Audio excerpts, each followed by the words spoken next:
Mesdames, Messieurs, chers téléspectateurs d'Africa 24, bienvenue. Merci de votre fidélité à nos programmes. Il est jeune, il est brillant, il a de l'ambition pour son continent, l'Afrique. Il a d'ailleurs été identifié comme l'un des jeunes brillants pouvant construire l'Afrique de demain. C'est Edem Kokou Tengue, il est le directeur général du MAES Togo, ambassadeur de la réussite, comme on l'appelle. Monsieur Edem Kokou Tengue, merci d'avoir accepté notre invitation. À moi de vous dire merci, Babilas. Comment se porte votre pays aujourd'hui, le Togo? Je crois que le Togo se porte bien.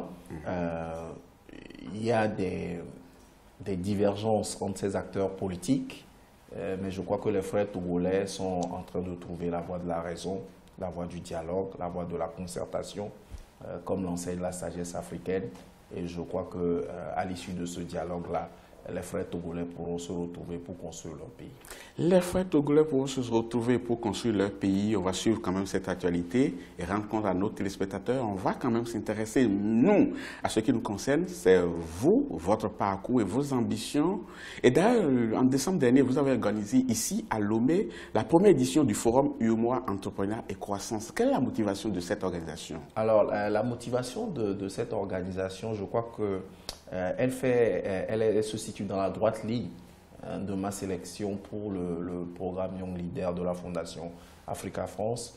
Il s'agissait de montrer en quoi l'entrepreneuriat était important pour la croissance et était surtout nécessaire pour que la croissance soit inclusive. Je crois que la démonstration elle est très basique. Si nous faisons de la croissance avec des grands groupes, avec de l'État, donc du financement public, c'est une croissance qui risque de ne pas être participative. Autour de ces grands groupes-là, il faut justement créer un écosystème d'entrepreneurs africains qui tirent aussi parti de la croissance. Mais on a vu, parce qu'on était à ce forum, on a vu beaucoup de personnes quand même arriver, surtout des jeunes qui ont initié un certain nombre de choses. Est-ce que vous avez pris le temps de faire le bilan de cette organisation? Absolument, ça aurait été un gâchis. Parce que ce forum nous a permis justement de leur donner la parole pour qu'ils nous disent quelles sont leurs attentes, quelles sont les difficultés qu'ils rencontrent au quotidien dans leur parcours en tant qu'entrepreneur dans l'espace UEMOA. Et tous les débats, leurs recommandations ont fait l'objet d'un rapport que nous avons transmis à la commission de l'UEMOA, mais aussi aux autorités togolaises, puisque c'est le Togo qui nous a fait la bonté de nous accueillir sur son sol pour pouvoir faire ces réflexions. Mais il y a un mot qui a circulé beaucoup au cours de ce forum, le thème croissance. Et un thème qui fait réjouir certaines personnes, mais qui inquiète beaucoup d'autres Africains, parce qu'on voit des pays qui affichent des taux de croissance bien positifs, la plupart des pays africains d'ailleurs, mais dont les populations se demandent, mais la croissance, nous, on n'est pas concernés. Effectivement, on a eu dans l'histoire, je crois que le cas célèbre, c'est celui d'un pays d'Afrique de l'Est où il y a eu une croissance faramineuse qui est due à une seule mine d'or. Donc, en fait, cette croissance, les populations de ce pays-là n'en avaient jamais vu la couleur. Et c'est justement le danger. Aujourd'hui, le continent africain, surtout les pays exportateurs de pétrole, de matières premières, font des taux de croissance qui feraient pâlir de jalousie les dirigeants des économies dites matures. Je pense notamment à l'Union européenne, aux États-Unis, etc.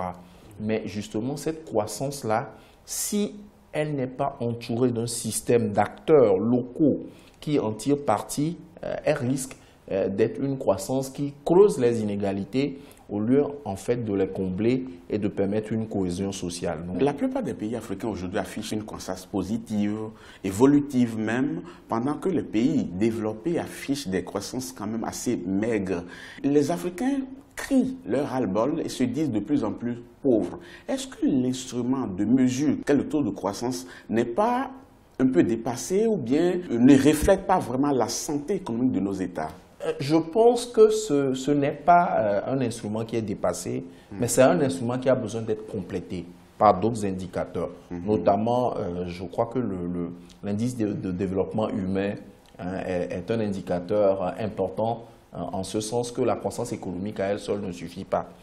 Il y a d'autres indices, justement, ceux de répartition des fruits de la croissance. Les économistes vous parleront du coefficient de Gini, qui mesure les inégalités de répartition de ressources dans un pays, etc. Mais il y a un autre thème, l'entrepreneuriat. L'entrepreneuriat des jeunes. Par rapport à cela, on voit quand même un certain nombre de forats qui s'organisent sur le continent. Et comme en disant que l'entrepreneuriat, c'est le remède miracle pour pouvoir combattre le sous-développement sur le continent, est-ce que avec du recul, vous pensez qu'avec l'entrepreneuriat, on pourra changer vraiment quelque chose? Alors, je ne pense pas que l'entrepreneuriat soit une panacée. Mais je pense que vous faites bien de remarquer à juste titre qu'on voit une floraison de forats, de discussions autour de ce thème sur le continent. Et je pense que c'est beaucoup plus une prise de conscience. Une prise de conscience que l'époque où on attendait quelque chose de l'État, on attendait de finir les études pour devenir fonctionnaire, même si je ne blâme pas ceux qui ont fait le choix du service public, que cette époque-là a un peu révolu et que l'époque est à l'initiative privée, à des processus de création de valeur qui permettent en même temps de jouer un rôle social. C'est-à-dire que c'est une entreprise qui est en bonne santé financière, qui dégage des ressources, qui peut financer des projets sociaux, en tout cas tenir compte du cadre dans lequel elle exerce ses activités et avoir un impact. On sent que les jeunes ont pris conscience, on sent que beaucoup d'initiatives, de forats, effectivement, s'intéressent à ce thème d'entrepreneuriat-là. Et on voit quand même qu'à ces rendez-vous, les jeunes posent les mêmes problèmes, les mêmes difficultés. Ne pas avoir accès au financement, ne pas pouvoir être encadré. Est-ce que d'un forum à un autre, vous sentez une prise de conscience de ceux-là qui doivent apporter aux jeunes ce dont ils ont besoin? Est-ce que ça se fait? Je pense qu'il y a une véritable prise de conscience des pouvoirs publics. Et à cet égard, j'aimerais saluer le président togolais, son Excellence le président François Gnassingbé, pour sa clairvoyance, puisque dans son dernier discours à la nation, il a annoncé une batterie de mesures en faveur justement de ces jeunes entrepreneurs, dont la plus retentissante est celle de leur accorder jusqu'à 20%. Donc 1 sur 5 des marchés publics, 20% donc des marchés publics seront accordés à ces jeunes entrepreneurs. Donc la prise de conscience des pouvoirs publics sur l'impact de l'entrepreneuriat. Mais j'allais quand même rebondir sur cet exemple que vous venez de donner par rapport à la mesure du chef de l'État togolais. Mais ces discours, on en est habitué, mais cela n'est souvent pas suivi d'effet. Qu'est-ce que vous, en tant que jeune leader qui insuffle quand même un dynamisme dont beaucoup de jeunes auraient voulu emboîter les pas, qu'est-ce que vous pouvez faire au niveau de votre forum pour que réellement les jeunes saisissent cette opportunité que leur offre le président togolais? D'abord, il faut un encadrement technique parce que pour participer au marché public, il y a des règles.